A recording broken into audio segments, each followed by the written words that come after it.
All right, this is my actual midterm for my C++ class over at Red Rocks Community College with Professor Schneider. Basically, the midterm was asking to enter bill amount and number of people and then figure out the tips. So I went ahead and initialized all of the variables up here.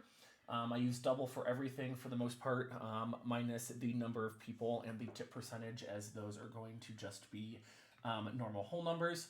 I then asked the user to input the bill amount and the number of people.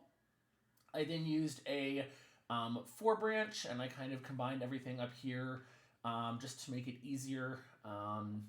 So basically, tip percent is 18, and until tip percent is less than or equal to 22, and you're going to increase the tip percent by 1, and that's going to do all of the calculations here for the tip amount, total amount, tip amount per person, and the total per person, and then output it to screen.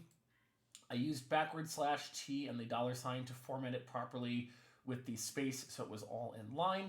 If we go ahead and run this, enter bill amount 100.55, enter the number of people 10, and this output here matches this output here. It was not too hard to code, way easier than I thought it would be. So that is the midterm for my C++ class.